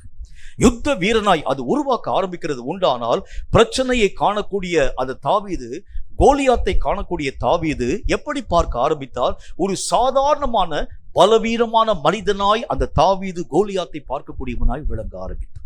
எல்லா ஜனங்களுக்கு முன்பதாக கோலியாத்து பலம் புரிந்தினவர், எல்லா ஜனங்களுடைய நம்பிக்கைக்கு பாத்திரமானவனாய் காணப்பட்டவன் அந்த கோலியாத். பெலிஸ்திய சாம்ராஜ்யமே இந்த கோலியாத்தை முழு நம்பிக்கையாய் நம்பி அவனுடைய கரங்களிலே பொறுப்பை தந்து அவனை பார்த்து சொன்னாங்க, நீ தைரியமாய் வந்து சண்டைக்கு போ, ஏனென்றால் உன்னை எதிர்க்கக்கூடியவர் இஸ்ரவேல் நாட்டில் யாருமே இல்லை. அவர்களுடைய நாட்டை நம்பசமாய் மாற பண்ண வேண்டும் என்றால் இந்த யுக்தியின்படி நாம் கடந்து போகிறது உண்டானால் ஒருவனாலும் உன்னை ஜெயிக்க முடியாது என்று சொல்லி பெலிஸ்திய ராஜ்யத்திற்கே அவன் நம்பிக்கைக்கு பாத்திரமானவனாய் காணப்பட்டவன் அந்த கோலியாத். ஆனால் தாவீதினுடைய பார்வையில கோலியாத் எப்படிப்பட்டவனாய் விளங்கினான்? வேதம் சொல்கிறதை போல விருத்த சேதனம் இல்லாத பெலிஸ்தியன், சாதாரணமான மாம்ச பலத்தோடு கூட வரக்கூடிய பெலிஸ்தியன், என்னோடு கூட இருக்கக்கூடிய இராணுவங்களின் தேவனுடைய வல்லமைக்கு முன்பதாக நிற்க முடியாத பெலிஸ்தியன் என்பதை தாவீது எப்பொழுது உணர ஆரம்பித்தாலும் ஒரு கல்லை கொண்டு அந்த கோலியாத்தை மடங்கடிக்க செய்யக்கூடிய அளவிற்கான வல்லமை பெற்றவனாய் அவன் விளங்க துவங்க ஆரம்பித்தான். பிரச்சனைகள் வரும், கஷ்டம் வரும். கோலியாத்த மாதிரி இன்னும் எத்தனையோ மடங்கான பிரச்சனைகள் வரும். நீங்களும் நானும் பிரச்சனைகளை கண்டு துவண்டு போகக்கூடிய மக்களாய் அல்ல. அந்த பிரச்சனைகள் வர வர அந்த பிரச்சனைகளுக்கு முன்பதாக உங்கள் விசுவாசம் உங்களை அறியாமல் உங்களை யுத்த வீரனாய் உருவாக்க வேண்டியது அவசியம். எந்த பிரச்சனை வந்தாலும், எந்த கஷ்டம் வந்தாலும், எந்த வேதனை வந்தாலும் இயேசுவின் நாமத்தினால் மடங்கடிப்பேன் என்கின்ற அந்த ஒரு உறுதி, விசுவாசத்தின் உறுதி, அதைத்தான் கர்த்தர் சொல்லுகின்றார். இந்த விசுவாசத்தின் உறுதி என்னுடைய வாழ்க்கையிலே வர வர ஒரு காரியத்தை பார்க்கக்கூடிய நேரத்தில் என்னை அறியாமல் நான் என்னுடைய நிலைகள் யாவற்றையும் மெய்யாகவே பெற்றுக்கொண்டவனாய் கர்த்தருடைய நாமத்தினால் எதிர்க்கக்கூடிய திராணி பெற்றவனாய் விளங்க ஆரம்பிக்கிறதை பார்க்கணும். ஒரு சாதாரணமா இருக்கக்கூடிய, அதாவது தன்னுடைய குஞ்சுகளை வளர்க்கக்கூடிய கோழியை பாருங்க. இந்த கோழிகள் மெய்யாகவே வளர்க்கக்கூடிய அந்த குஞ்சுகளுக்கு பக்கத்திலே நின்று கொண்டு அந்த குஞ்சுகள் இங்கும் அங்கும் வெளியே போய் விடாத அளவிற்கு பாதுகாப்பை உருவாக்கக்கூடிய அளவிற்கு அநேக விதமான சத்தத்தை போட்டு தன்னுடைய சட்டிகளின் கீழாக வைத்துக் கொள்கிறது வழக்கம். சில நேரத்துல அந்த குஞ்சுகள் தப்பி போகக்கூடிய நேரத்துல அந்த கோழிகளுக்கு முன்பதாக மேல இருக்கக்கூடிய வட்டமடிக்கக்கூடிய பருந்தோ அல்லது மற்ற ஏதாகிலும் ஒரு காரியம் அந்த குஞ்சுகளை தாக்க வரக்கூடிய நேரத்துல இந்த தாய்க்கோழி சின்ன ஒரு கோழியா தான் இருக்கும். அது தன்னுடைய பிடரியை சிலிர்த்து கொண்டு அது அந்த குஞ்சுகளை காப்பாற்றும் முகாந்திரமாக தன்னுடைய பலத்திற்கு மிஞ்சின பலத்தை அது செய்யும்படிக்காக எப்படி பிரயத்தனப்பட ஆரம்பிக்கிறதோ அதேதான் கர்த்தர் சொல்லுகின்றார். உனக்கு எதிராக வரக்கூடிய பிரச்சனைகள் வரக்கூடிய நேரத்துல உன் விசுவாசம் உன்னுடைய வாழ்க்கையிலே உறுதியாய் காணப்பட ஆரம்பிக்கிறது உண்டானால் உனக்கு இருக்கக்கூடிய மண்டல கூடிய முடி கொஞ்சம் முடிதான் என்றாலும் அதையும் சிலிர்த்து கொண்டு கர்த்தருடைய நாமத்தினால் பிரச்சனைகளை எதிர்க்கும் ஒரு மனிதனாய் விளங்க ஆரம்பித்து விடுவாய். அதுதான் கர்த்தர் நமக்கு சொல்லுகிறார். வேத புஸ்தகத்தில் ஆண்டவருடைய வேதம் சொல்லக்கூடிய நல்ல ஒரு வார்த்தையின் அடிப்படையில் விசுவாசத்தில் உறுதி என்னுடைய வாழ்க்கையிலே வருகிறது உண்டானால் அது என்னை அறியாத ஒரு யுத்த வீரனாய் உருமாற்றம் அடைய செய்ய ஆரம்பிக்கிறது. எனக்கு விரோதமாய் வரக்கூடிய பிரச்சனை அது மலையை போல காணப்படக்கூடிய பிரச்சனையாய் இருந்தாலும் அதை இயேசுவின் நாமத்தினால் தகர்க்கக்கூடிய அளவிற்காக விசுவாசத்தின் உறுதி என்னை மகாபெரிய யுத்தத்திலே வல்லமை பெற்ற ஒரு மனிதனாய் உருவாக்கக்கூடியதாய் விளங்க ஆரம்பிக்கிறதை பார்க்கிறேன். அப்பதான் அதனாலதான் கர்த்தர் சொல்லுகின்றார், நமக்கு விரோதமாய் இனி வர வர வர வர என்னென்ன விதமான காரியங்கள் வரப்போகிறது, பிரச்சனையின் மேல் பிரச்சனை வந்து கொண்டே இருக்க போகிறது. அப்ப எல்லாம் என்னுடைய வாழ்க்கையிலே வர வேண்டிய தன்மை என்ன? விசுவாசத்திலே என்னை அறியாத ஒரு உறுதி. ஆரம்ப நாட்கள்ல 1-2 வரும். அதாவது இந்த கேம்ஸ் எல்லாம் நீங்க வந்து பார்க்க ஆரம்பிக்கிறது உண்டான, சில விளையாட்டுகள் யாவற்றையும் பார்க்க ஆரம்பிக்கிறது உண்டான, மொபைல்ல சில கேம்ஸ் இருக்கிறது பார்ப்பீங்க. இந்த கேம்ஸ்ல என்ன விதமான காரியம் வரும்? நீங்க ஒரு, அதாவது இந்த காரை நீங்க ஆப்ரேட் பண்ணுவீங்க, உங்களுக்கு எதிராக சில கார்கள் முன்பதாக வருகிறது பார்ப்பீங்க. ஒன்று அங்க ஒன்று வரும், இங்க ஒன்று வரும். இந்த கார்களிலே மோதாமல் உங்களுடைய காரை நீங்க டிரைவ் பண்ணிட்டே போகணும். டிரைவ் பண்ணிட்டு போகக்கூடிய நேரத்தில் திடீர்னு சொல்லி ஒரு 40 கார் முன்னால வந்துடும். வரக்கூடிய நேரத்தில் எந்த பக்கம் நம்ம விலக ஆரம்பித்தாலும் ஏதாவது ஒரு பகுதியில் நாம் இடித்து அந்த கேம்ல நம்ம வந்து ஓவராக்கப்படக்கூடிய நிலை, அதிலே நான் தப்பித்து கொண்டு வருகிறதான் திறமை. இப்படிப்பட்ட கேம்ஸ் எல்லாம் நீங்க வந்து பார்த்துருப்பீங்க. இந்த மாதிரி தான் பிசாசு தரக்கூடிய பிரச்சனை 1-2 அப்படி இப்படி தருவான். திடீர்னு சொல்லி ஒரு 40 பிரச்சனை வரக்கூடிய நேரத்தில் எதை நான் பார்ப்பேன், எதை நான் விட்டு விலகுவேன், எந்த காரியங்களுக்கு விரோதமாக நான் போரிட முடியும்? இங்க பார்த்தா பிரச்சனை, அங்க பார்த்தா பிரச்சனை, அங்க பார்த்தா பிரச்சனை, இங்க பார்த்தா பிரச்சனை, இத்தனை பிரச்சனைகளை மேற்கொள்கிறது எப்படி? விசுவாசம் உறுதியாய் காணப்படுகிறது உண்டானால் உன்னை சுற்றி சுற்றி பிரச்சனைகள் வர ஆரம்பித்தாலும் நீ ஒருவனாய் தனித்து நின்று போராடி முழு ஜெயத்தை பெற்றுக்கொள்ளக்கூடியவனாய் விளங்குகிறார். அதான் விசுவாசத்தின் உறுதி. இந்த உறுதி என்னுடைய வாழ்க்கையிலே காணப்படுகிறது உண்டானால் சாத்தான் உன்னை அடிமையாக அல்ல, சாத்தானை நீ அடிமையாக்கும் ஒரு மனிதனாய் விளங்குகின்றாய். பிரச்சனைகளை கண்டு நீ பயப்படக்கூடியவனாய் அல்ல, பிரச்சனைகளை உன் கால்களில் கீழாக போட்டு நசுக்கும் ஒரு மனிதனாய் விளங்குகிறார். அதுதான் விசுவாசத்தின் உறுதி. ஆகவே இந்த விசுவாசத்தின் உறுதி என்னுடைய வாழ்க்கையிலே காணப்பட ஆரம்பித்தால் மட்டும்தான் விசுவாசத்தில் நான் உறுதி உள்ளவனாய் என்னை நான் பாதுகாத்துக் கொள்ள வேண்டியது அவசியம். ஏனென்றால் விசுவாசத்தின் மூலமாகத்தான் எதையும் உன்னுடைய வாழ்க்கையிலே பெற்றுக்கொள்ள வேண்டும் என்கிறது கர்த்தராகிய தேவன் உரைத்திருக்கக்கூடிய அந்த வார்த்தை. இந்த விசுவாசத்தின் அடிப்படையிலே ஒவ்வொரு காரியத்தையும் நீங்களும் நீங்களும் நானும் பெற்றுக்கொள்ள வேண்டும் என்றால் விசுவாசம் வர வர உங்கள் வாழ்க்கையிலே இன்னும் அதிகமாய் பெருக வேண்டியது அவசியம், அதிகரிக்கப்பட வேண்டியது அவசியம். அதுதான் கர்த்தருடைய வேதம் சொல்ல ஆரம்பிக்கிறது. மூணாவது ஒரு காரியத்தை பாருங்க. கர்த்தருடைய வேதம் சொல்லக்கூடிய மூன்றாவது ஒரு வார்த்தையின் அடிப்படையில் பிலிப்பியருக்கு எழுதப்பட்ட நிருபம் 1வது அதிகாரம் 27வது வசனம் இந்த வார்த்தை நமக்கு சொல்கிறது. பிலிப்பியர் 1வது அதிகாரம் 27வது வசனம் இந்த வார்த்தை சொல்கிறது. வாசிக்கிறேன், கேளுங்கள். நான் வந்து உங்களை கண்டாலும் நான் வராமல் இருந்தாலும் நீங்கள் ஒரே ஆவியிலே உறுதியாய் நின்று ஒரே ஆத்துமாவிலே சுவிசேஷத்தின் விசுவாசத்திற்காக கூட போராடி எதிர்க்கிறவர்களால் ஒன்றிலும் மறலாதிருக்கிறீர்கள் என்று உங்களை குறித்து நான் கேள்விப்படும்படி எவ்விதத்திலும் நீங்கள் கிறிஸ்துவின் சுவிசேஷத்திற்கு பாத்திரராக மாத்திரம் நடந்து கொள்ளுங்கள். மூன்றாவது காரியம் என்ன வேணும் அப்படின்னா, ஒரு மனப்பாட்டிலே ஒரு உறுதி என்னுடைய வாழ்க்கையில இருக்கணும். நான் என் கூட இருக்கக்கூடிய சகோதரர்களோடும் கூட என் தேவனாகிய கர்த்தரோடும் கூட ஒருமனப்பட்டவனாய் என் வாழ்க்கையின் நிலைகளை நான் பாதுகாத்துக் கொள்ள வேண்டியது அவசியம். பல நேரங்கள்ல தேவனுக்கு விரோதமான அநேகம் பாவங்களை செய்யும் பொழுது தேவனுடைய மனதிற்கு விரோதிகளாய் நீங்களும் நானும் மாற்றப்பட துவங்க ஆரம்பிச்சிடும். ஆண்டவரோடு கூட வைக்கக்கூடிய ஒரு மனத்தின் தன்மைகளை இழக்க ஆரம்பிக்கிறது உண்டானால் உங்களுக்கே நல்லா தெரியும், கர்த்தராகிய தேவனால் மட்டும்தான் உங்களுக்கும் எனக்கும் பலம் உண்டு. கர்த்தராகிய தேவனுடைய நாமத்தினால் மட்டும்தான் பிசாசை எதிர்க்க உங்களாலும் என்னாலும் சத்துவம் பெற்ற ஒரு மக்களாய் விளங்க முடியும்.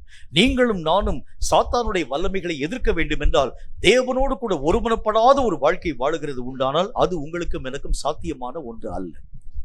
ஒரு சம்பவத்தை நான் உங்களுக்கு சொல்ல வேண்டியது அவசியம். ஒரு நல்ல ஒரு தேவனுடைய மனிதன் கர்த்தருடைய நாமத்தினாலே ஊழியத்தின் ஊடாக கடந்து போனார். முதல் கிராமத்துல கடந்து போனார். இந்த கிராமத்துல வந்திருக்கக்கூடிய ஏராளமான மக்கள் பிசாசுல பீடிக்கப்பட்டிருக்கக்கூடிய மக்கள். அதன் பின்பதாக கர்த்தருடைய வார்த்தைகளை அறியாதிருக்கக்கூடிய ஒரு சின்ன ஒரு கிராமம். அங்க போய் அவர் நின்று கர்த்தருடைய வார்த்தைக்குரிய காரியங்கள் யாவற்றையும் பிரசங்கம் பண்ண ஆரம்பித்தார்.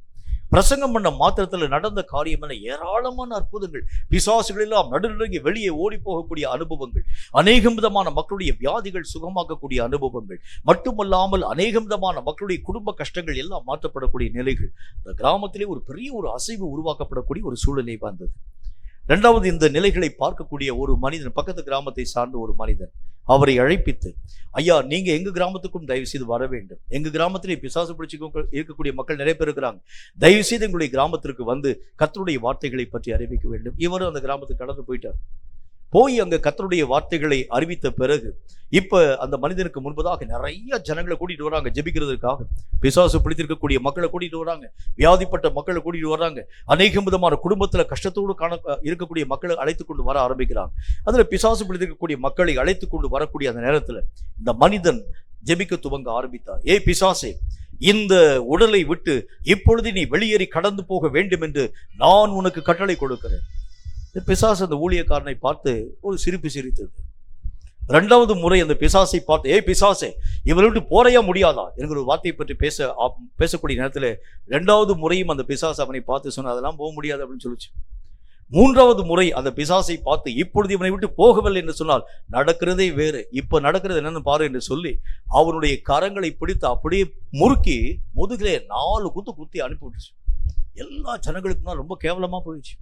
அந்த ஊழியக்காரனுக்கு, ஐயோ, போன கிராமத்துல எத்தனை பிசாசு, நான் சொல்றதுனாலே ஒரே ஓட்டமாய் ஓடி போயிட்டு, இந்த கிராமத்துல இந்த பிசாசுகள் யாவற்றையும் துரத்தும்படிக்காய் நான் ஜெபிக்கக்கூடிய நேரத்தில் கூட பிசாசு போகாம அது அநேகம் விதமான, அதாவது கிண்டல் பண்ண ஆரம்பித்தது, கேலி பண்ண ஆரம்பித்தது. கேலி பண்ணி கிண்டல் பண்ணா கூட பரவாயில்ல, கையை முறுக்கி முதுகுல 4 குத்திருச்சே, எல்லா விதமான மக்களுக்குனா ரொம்ப கேவலமா போய்விட்டது என்று சொல்லி அந்த ஊழியத்தை முடிச்சுட்டு வீட்டுக்கு வந்துட்டார்.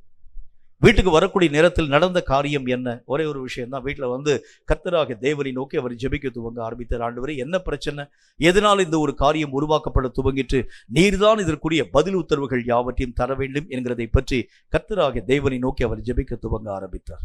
உடனே அந்த மனிதனை பார்த்து ஆண்டவராகிய தேவன் பேச ஆரம்பித்தார். முதல் கிராமத்தில் என்னப்பா செஞ்ச? ஆண்டவரே, அதாவது அந்த பிசாசு பிடித்திருக்கக்கூடிய மக்களுக்கு முன்பதாக நான் போய் நின்று ஜெபிக்க ஆரம்பித்தேன்.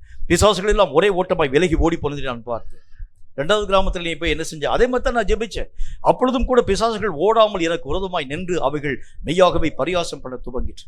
முதல் கிராமத்துக்கு இரண்டாவது கிராமத்துக்கு என்ன வித்தியாசம்? ஏன் முதல் கிராமத்தில் எல்லா பிசாசும் வெளியே போச்சு, இரண்டாவது கிராமத்தில் ஏன் நீ பேசக்கூடிய வார்த்தைகளை கேட்டு சிரிக்க துவங்க ஆரம்பித்தது? உடனே அவர் யோசிச்சாரு, ஒன்றும் எனக்கு தெரியலையே ஆண்டவரே, அங்கேயும் ஜெபிச்சேன் இங்கேயும் ஜெபிச்சேன், என்றாலும் கூட இந்த கிராமத்திலே பிசாசுகள் போகாமல் போய்விட்டது. அதுக்கு என்ன காரணம் தெரியல. உடனே கர்த்தராகிய தேவன் சொன்னார், அந்த கிராமத்துல என் நாமத்தினால் நீ பிசாசை துரத்தினாய், பிசாசு ஓடி போச்சு. இந்த கிராமத்துல ஏய் பிசாசை ஓடிப்போன்னு சொன்னா ஓய் பிசாசை ஓடிப்போன்னு சொன்ன அப்படிலாம் ஓடாது. ஏன்னு சொன்னாலும் ஓய்ன்னு சொன்னாலும் ஓடாது. என் நாமத்தை நீ பயன்படுத்தினால்தான் பிசாசுகள் வெளியேறி கடந்து போகுமே தவிர எனக்கு முன்னால்தான் அது பயப்படும்.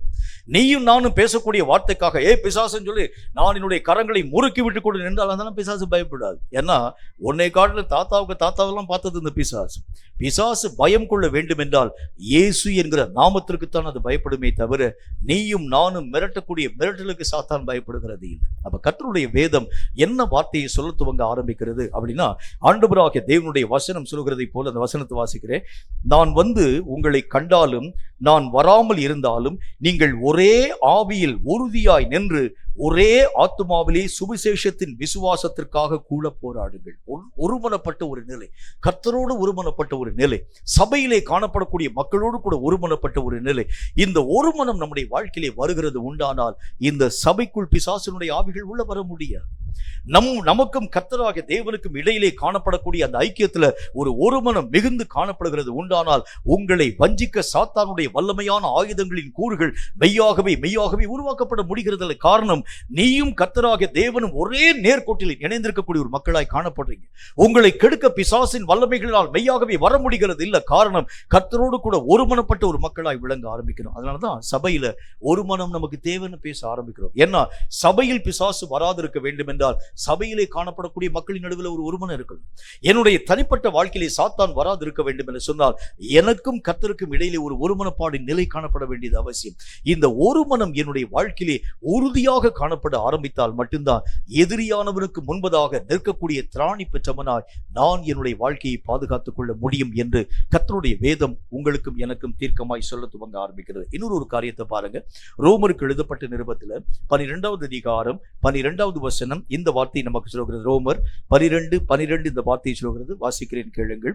நம்பிக்கையிலே சந்தோஷமாயிருங்கள், உபத்திரவத்திலே பொறுமையாயிருங்கள், ஜபத்திலே உறுதியாய் தரித்திருங்கள். கர்த்தருடைய வேதம் 4வது ஒரு காரியமாய் நமக்கு சொல்லக்கூடிய ஒரு காரியம், எந்த விஷயமாய் காணப்பட ஆரம்பித்தாலும் உங்கள் காரியங்களை ஜபத்திலே உறுதியாய் நீங்கள் கர்த்தருக்கு முன்பதாக தெரியப்படுத்துங்கள்.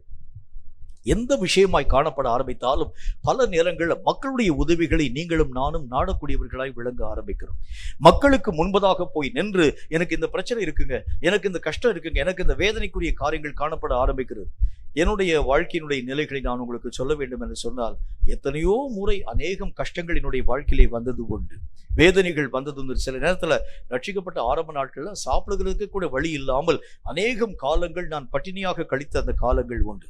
அப்ப என் கூட இருக்கக்கூடிய மக்களுக்கு ஒரு வார்த்தையும் நான் பேசவே மாட்டேன், சொல்லவே மாட்டேன். எனக்கு என்ன பிரச்சனை இருக்கிறது, என்ன கஷ்டம் இருக்கிறது, என்ன தேவைகள் உண்டு, என்னுடைய தேவைகளுடைய அந்த காரியங்கள் எல்லா விதமான விஷயங்கள் எதுவாய் காணப்பட ஆரம்பித்தாலும் யாரிடத்திலும் போய் நான் ஷேர் பண்ணுகிறது வழக்கம் இல்லை. நான் எந்த ஒரு விஷயமாய் காணப்பட ஆரம்பித்தாலும் தனி அறையின் ஊடாக கடந்து போய் கர்த்தருக்கு முன்பதாக என்னுடைய இருதயத்தை உடைத்து ஊற்றுகிறது வழக்கம். என்னுடைய ஒவ்வொரு விதமான பிரச்சனைக்கும் உரிய சொல்யூஷன் அங்கிருந்து தான் வருகிறது நான் பார்க்க முடியும். அப்ப கர்த்தர் சொல்லுகின்றார், ஜபத்திலே காணப்படக்கூடிய உறுதியினால் தான் எல்லா விஷயத்தையும் மேற்கொள்ள உன்னாலும் என்னாலும் ஆகும். கடைசியில் ஆண்டவராக தேவனுடைய வசனம் என்ன வார்த்தை சொல்கிறது? லூக்கா 21:36 நீங்கள் ஆண்டவராக தேவனுக்கு முன்பதாக நிலையாக நிற்க பாத்திரவான்களாக எண்ணப்பட வேண்டும் என்றால் வசனத்தில் என்ன போட்டிருக்கு? ஆகையால் இனி சம்பவிக்க போகிற இவைகளுக்கெல்லாம் நீங்கள் தப்பி மனுஷகுமாரனுக்கு முன்பதாக நிற்க பாத்திரவான்களாக நீங்கள் எண்ணப்பட வேண்டும் என்றால் எப்பொழுதும் ஜெபம் பண்ணி விழித்திருங்கள். எப்படி சொல்றாரு பாருங்க. இந்த ஜெபம் தான் உங்கள் ஆவிக்குரிய நிலைகளிலே ஒரு பெரிய ஒரு மாற்றத்தின் நிலைகளை உருவாக்கக்கூடியதாய் விளங்க ஆரம்பிக்கிறது. உங்கள் சூழ்நிலைகளிலே ஆண்டவராக தேவன் எதிர்பார்க்கக்கூடிய மகா உன்னதமான திருப்பு முனைகளை உருவாக்கக்கூடியது இந்த பிரேயர் தான். இந்த பிரேயர்ல என்னைக்கு நீங்கள் சோர்ந்து போக ஆரம்பித்தாலும் கூட, இந்த பிரேயருக்குரிய காரியங்களை என்றைக்கு நீங்கள் குறைவுபட பண்ணக்கூடிய அளவிற்கான காரியங்களை உருவாக்க ஆரம்பித்தால் கூட உங்களாலும் என்னாலும் ஜெயிக்க முடியாத பலவீனப்பட்ட மக்களாய் நீங்கள் மாற்றமடைய துவங்க ஆரம்பிக்கிறீங்க. யாராச்சும் ஒருத்தர் உங்களுக்கு ஹெல்ப் பண்ணாதான் உங்களாலும் என்னாலும் எந்திரிக்க முடியுமே தவிர நீங்களாக எந்திரிக்கக்கூடிய அளவிற்கான பலத்தை இழந்து போகிறதுக்கு காரணம் உங்கள் தனி ஜெப வாழ்க்கை அங்கே தோற்று போனதாய் காணப்படுகிறது. ஜெபத்தில் உறுதியாய் காணப்பட ஆரம்பிக்கிறது உண்டானால் உங்களிலே ஒருவன் 1000 பேரை துரத்துவான். வசனம் அப்படித்தான் போட்டிருக்கு. 1000 பேரை துரத்தக்கூடிய அளவிற்கு என் சத்துவத்தை நான் மிகுதியாக்க பண்ண வேண்டும் என்றால் ஒரே ஒரு வழிதான் உண்டு. என் தனி ஜெப வாழ்க்கை ஒவ்வொரு நாளும் வெற்றி பெற்ற ஒரு வாழ்க்கையாய் மாற்றப்பட வேண்டியது அவசியம். இன்னைக்கு கூட்டு ஜெபத்தை ஈஸியா பண்ணிடுவோம். குழு ஜெபங்களை ஈஸியா நம்ம செயல்படுத்த ஆரம்பிச்சோம். சகோதரன் வந்து நமக்கு முன்பதாக வந்து ஜெப குறிப்பு கொடுக்கிறாரு. எல்லா விதமான மக்களும் ஆவியிலே ஒருமனப்பட்டு ஜெபி ஈஸியா ஜெபிச்சிடலாம். கர்த்தருடைய நாமத்தினால் இந்த பிரச்சனைக்காக ஜெபிக்கிறோம், கர்த்தருடைய நாமத்தினால இந்த கஷ்டத்துக்காக ஜெபிக்கிறோம், ஈஸியா ஜெபிச்சிடலாம். ஆனால் தனி ஒரு மனிதனாக தனி ஒரு அறையிலே உட்கார்ந்து கொண்டு நீங்கள் மட்டும் கர்த்தரோடு உட்கார்ந்து ஜெபிக்கக்கூடிய ஜெபம் அது விலையேறப்பட்ட ஒரு ஜெபம். நான் அடிக்கடி சொல்லக்கூடிய ஒரு வார்த்தை, கூட்டு ஜெபம் அல்லது குழு ஜெபம் அநேக விதமான அனலை, ஆவிக்குரிய அனலை நம்முடைய வாழ்க்கையிலே உருவாக்கும். ஆனால் தனி ஜெபம்தான் ஒவ்வொரு மனிதனுடைய வாழ்க்கையிலும் அனுபவங்களை உருவாக்கும். ஆவிக்குரிய அனுபவங்களை நான் என்னுடைய வாழ்க்கையிலே பெற்றுக்கொள்ள வேண்டும் என்று சொன்னால் இந்த தனி ஜெப அறை வாழ்க்கை என் வாழ்க்கையிலே மிகவும் முக்கியத்துவம் வாய்ந்தது. நிறைய பேருடைய வாழ்க்கையில இந்த தனி ஜெப நேரங்களை அவர்கள் ஒதுக்க ஆரம்பிச்சிடாங்க. அநேக விதமான சபையில நான் வந்துட்டேன், அங்க நான் ஜெபிக்கக்கூடியவனாய் விளங்க ஆரம்பிச்சிட்டேன். இன்னைக்கு ஞாயிற்றுக்கிழமை ஆராதனைக்கு நான் வந்துட்டேன், இனி நான் போய் உட்கார்ந்து என்னுடைய தனி ஜெபத்தில் நான் போய் உட்கார்ந்து ஜெபிக்க வேண்டிய வழக்கம் என்ன விதமான காரியம் உண்டு? நான் ரொம்ப சரீரத்தில் ரொம்ப ஃபீல் பண்ண ஆரம்பிக்கிறேன், ரொம்ப பலவீனமா நான் உணர ஆரம்பிக்கிறேன். இன்னைக்கு ஒரு நாள் என்னுடைய ஜெபத்துக்கு நான் விடுப்பு கொடுக்கிறேன் என்று சொன்னால் இன்றைக்குரிய ஜெபத்துக்குரிய பலனை நான் என்னுடைய வாழ்க்கையிலே இழந்து போக ஆரம்பித்து விடுகிறேன். இந்த இழந்து போகக்கூடிய இந்த காரியத்தின் நிமித்தமாகத்தான் சாத்தானுடைய மும்முரமான சோதனை என்னுடைய வாழ்க்கையிலே தீவிரமாய் கடந்து வர ஆரம்பிக்கிறது நான் பார்க்கிறேன். இப்ப நம்முடைய வாழ்க்கையில ஏன் இந்த ஆவிக்குரிய உணர்வே என்னுடைய வாழ்க்கையில இல்லைன்னு கொஞ்சம் யோசிச்சு பாருங்களேன். நம்முடைய வாழ்க்கையில எத்தனையோ விஷயங்களை நாம் கற்றுக்கொள்ள ஆரம்பிக்கிறோம், எத்தனையோ காரியங்களின் அடிப்படையில் நம்ம கடந்து போக ஆரம்பிக்கிறோம். வேற ஒண்ணுமே வேண்டாம், ஈஸியா உங்களுக்கு சொல்றேன் பாருங்க. இப்ப உங்களை மாதிரி ரட்சிக்கப்படாத இருக்கக்கூடிய மக்களாய் காணப்படக்கூடிய நிறைய மிஷினரி ஃபீல்ட்ல காணப்படக்கூடிய மக்கள், நீங்க நேரம் அங்க மிஷினரி ஃபீல்டுக்கு நீங்க கடந்து போய் பாருங்க. அவர்கள் பேசக்கூடிய பேச்சுக்கள் எல்லாம் எதை பற்றி அவர்கள் பேசுவார்கள் அப்படின்னா, இன்னைக்கு செஞ்ச ஊழியம், இன்னைக்கு போன காரியம், இன்னைக்கு செஞ்ச அந்த தனி ஜெபம், இன்னைக்கு நான் செயல்படுத்தக்கூடிய அந்த காரியம், எத்தனை ஆத்துமாக்களுக்கு நான் கர்த்தருடைய வார்த்தையை பற்றி பேசினேன், இப்படிதான் அவங்க பேசுவாங்க. அவங்க பேசக்கூடிய அவங்களுடைய ஃபீல்டில் காணப்படக்கூடிய ஒவ்வொரு விஷயத்தை பற்றி அவர்கள் பேசுவார்களே தவிர மற்ற ஒரு காரியத்தையும் பற்றி அவங்க பேச மாட்டாங்க. ஆனா ரெண்டு ஆவிக்குரியவனை விட்டு பாருங்க, அவன் பேசுவான். என்ன பேசுவான்? போத்தீஸ்ல ஆரம்பிக்கவில வந்து இங்க இருக்கக்கூடிய இந்த மார்க்கெட்ல கூடிய லீபனோன் வரைக்கும் வந்துருவான். எல்லா காரியங்களையும் அங்க ஒவ்வொரு காரியத்தையும் பேசி வசனம் சொல்லக்கூடிய வார்த்தையின் அடிப்படையில ஒரு மனிதன் ஜெபத்திலே உறுதியாய் காணப்பட ஆரம்பிக்கிறது உண்டானால் அவனுடைய சிந்தை இங்கும் அங்கும் சிதறி போகிறதே இல்லை. அவன் கர்த்தராகிய தேவனையே தன்னுடைய வாழ்க்கையிலே காலங்கள் தோறும் மெய்யாகவே வாஞ்சிக்கக்கூடியவனாய் விளங்க ஆரம்பிக்கிறார். என் தேவனுக்கென்று எதை நான் சாதிக்கணும், என்ன காரியத்தின் ஊடாக நான் கடந்து போகணும், இன்னும் நான் கர்த்தராகிய தேவனை பிரியப்படுத்தக்கூடிய வழிமுறை என்ன, அப்படித்தான் அவன் யோசிக்க ஆரம்பிக்கின்றான். அவனுடைய மனதில் வேற எந்த விதமான மனுஷீகமான காரியங்களும் அவனுடைய வாழ்க்கையினுடைய நிலைகளிலே தோற்றமளிக்கிறது இல்லை. இவனுக்கு நான் பிரியமா நடக்கணும், அவனுக்கு நான் பிரியம், அவன் யோசிக்க மாட்டான். அவனுடைய மனநிலைகள் எல்லாம் அப்படியே மாற்றம் அடைந்து, அப்படின்னா என்ன அர்த்தம்? ஜெபம் ஒரு மனிதனுடைய வாழ்க்கை நிலைகளை மறுரூபமாக்க செய்யக்கூடியதாய் விளங்க ஆரம்பித்து விடுகிறது. என்னுடைய வாழ்க்கையிலே காணப்படும் தேவையற்ற கலைகள் எல்லாவற்றையும் எடுத்து போட்டு இந்த ஜெபம் தான் தேவனையும் உன்னையும் நேரடியான சந்திப்பின் ஊடாக நடத்தக்கூடிய வல்லமை பெற்ற ஒரு மகா பெரிய ஆயுதமாய் விளங்கக்கூடியதாய் காணப்படுகிறது. கேட்கக்கூடிய தேவனுடைய பிள்ளையும் எவ்வளவுக்கு எவ்வளவு ஜெபத்தில் உங்களுடைய டயத்தை நீங்க ஸ்பெண்ட் பண்ண ஆரம்பிக்கிறீங்களோ, தனி ஜெபமாய் காணப்பட ஆரம்பித்தாலும், கூட்டு ஜெபமாய் காணப்பட ஆரம்பித்தாலும், குடும்ப ஜெபமாய் காணப்பட ஆரம்பித்தாலும், எவ்வளவுக்கு எவ்வளவு நீங்கள் ஜெபத்தினுடைய நேரங்களை அதிகரிக்க ஆரம்பிக்கிறீங்களோ, இதுதான் உங்கள் ஆவிக்குரிய வாழ்க்கையிலே உங்களை அறியாத ஒரு மாற்றத்தை உருவாக்கும் வல்லமை பெற்றதாய் விளங்கக்கூடிய ஒன்று.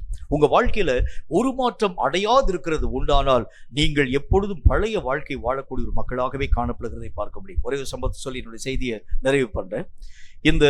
அதாவது வண்ணத்து பூச்சி என்று அழைக்கப்படக்கூடிய அந்த பூச்சிகள் இது வருகிறதற்கு முன்பதாக என்னென்ன விதமான காரியங்கள் யாவற்றையும் செயல்படுத்த ஆரம்பிக்கிறது அப்படின்னா, சாதாரணமாய் காணப்படக்கூடிய கேட்டர்பில்லர் என்று அழைக்கப்படக்கூடிய கம்பளி புழுவாக இது அநேகம் விதமான இடங்கள்ல வீடுகளுக்குள்ளாக வந்து நம்ம மேல படுகிறது உண்டானால் நிறைய அரிப்பை உருவாக்கி அநேகம் விதமான தடுப்பான அநேகம் விதமான காரியங்களை உருவாக்கக்கூடிய இந்த கேட்டர்பில்லர்கள்.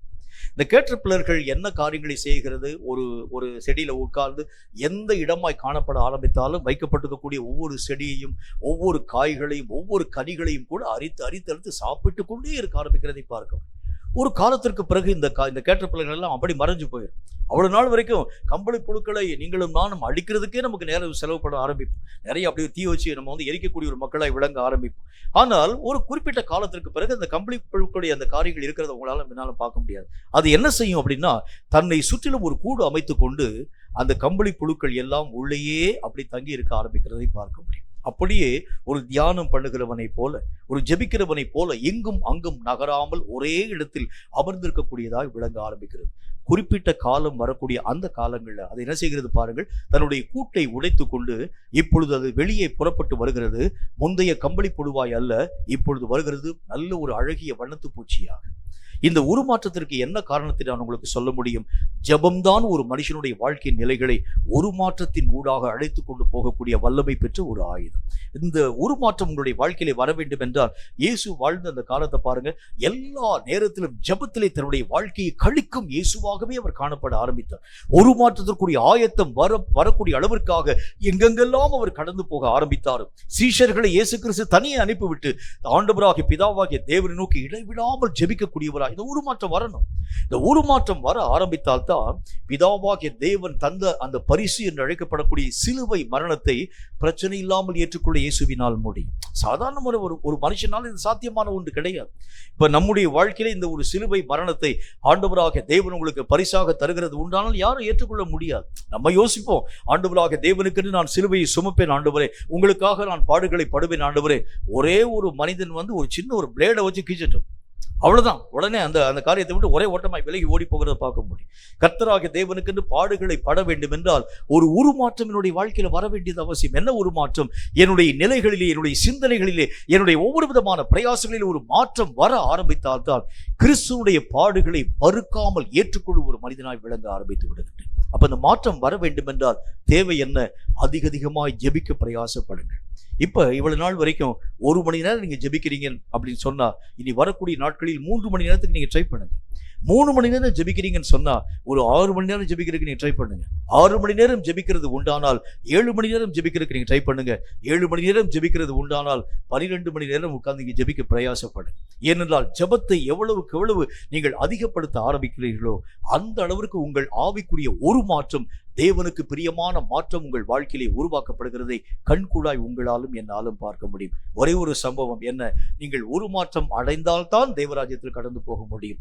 கடைசி இமைப்பொழுதிலே வரக்கூடிய அந்த எக்காலத்தின் தொனியினுடைய சத்தம் கேட்கக்கூடிய நேரத்தில் ஒரு இமைப்பொழுதிலே நீங்களும் நானும் மறுரூபம் அடைந்தால்தான் தேவராஜ்யத்தில் போக முடியும். இந்த மறுரூபம் எப்போ வர முடியும் என்று சொன்னால், ஒரே நாள்ல இந்த கேட்டர்பில்லர் அப்படியே அதாவது அநேக விதமான மாற்றங்களை பெற்ற ஒரு கேட்டர்பில்லராக அது ஒரு வண்ணத்து பூச்சியாக பறக்கிறது இல்லை. அது அநேக நாட்கள் உள்ளே தங்கி தாபரிக்கிறதை போல, கொஞ்சம் கொஞ்சமாய் அந்த மாற்றம் நடக்கிறதை போல உங்கள் ஜெபம் உங்களை உருமாற்றக்கூடிய ஒரு கருவியாக விளங்க ஆரம்பிக்கிறதுனால ஜெபத்தை அதிகமாக்க இனி வீணான காரியங்களுக்கு நாம் நம்முடைய வாழ்க்கையிலே செலவு பண்ணாம ஜெபத்தை நீங்கள் உற்சாகமாய் அதிகரிக்க உங்களை அறியாத ஆவிக்குரிய உருமாற்றத்தின் ஊடாக கடந்து போய் கிறிஸ்துவனுடைய சிந்தை உங்கள் வாழ்க்கையிலே வந்து தேவனுக்கு சித்தமான ஓட்டத்தின் ஊடாக கடந்து போகும் ஒரு மக்களாக நீங்களும் நானும் மாற்றப்பட முடியும் என்கிறதில் சந்தேகம் ஒன்றே இல்லை. உறுதியாய் காணப்படக்கூடிய விஷயத்துல எச்சரிப்பு நம்முடைய வாழ்க்கையிலே வர வேண்டும் என்கிறதை பற்றி கர்த்தர் நம்ம கூட பேச துவங்க ஆரம்பித்தால், முதலாவது காரியம், என் அழைப்பை பற்றி தெரிந்து கொள்ளக்கூடிய விஷயத்திலும் அழைப்பிலே உறுதியாய் இருக்கக்கூடிய தன்மைகளிலும் என் உறுதியை நான் காத்துக்கொள்ள வேண்டும். விசுவாசத்தில் உறுதியான ஒரு வாழ்க்கை, ஒரு மனப்பாட்டில் உறுதியான ஒரு தன்மை, இறுதியாக ஜெப வாழ்க்கையிலே ஒரு உறுதி.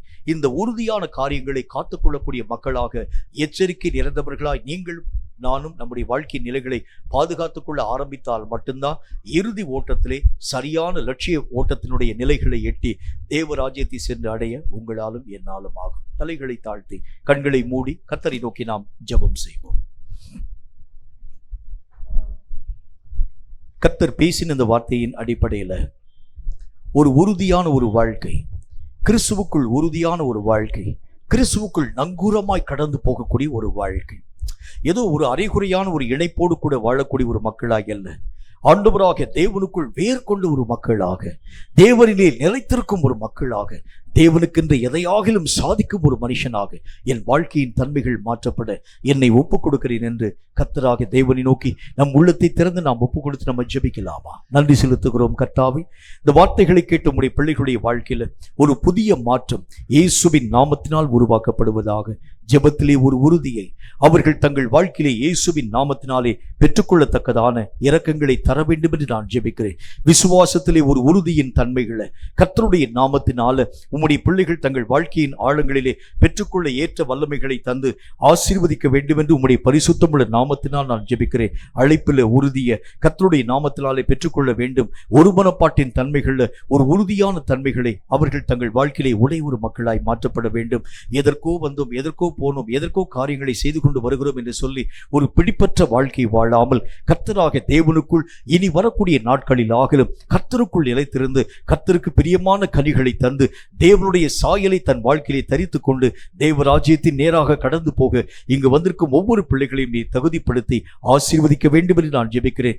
ஏதோ வந்தேன் கற்றுக்கொண்டேன் என்று அல்ல, கற்றுக்கொண்ட அந்த வார்த்தைகளிலே நிலைத்து நின்று உம் நாமத்தை மகிமைப்படுத்த ஏற்ற வல்லமைகளை தந்து ஆசீர்வதிக்க வேண்டும் என்று இயேசு கிறிஸ்துவின் நாமத்தினால் வேண்டிக் கொள்கிறோம் எங்கள் பரிசுத்தமுள்ள நல்ல பிதாவே.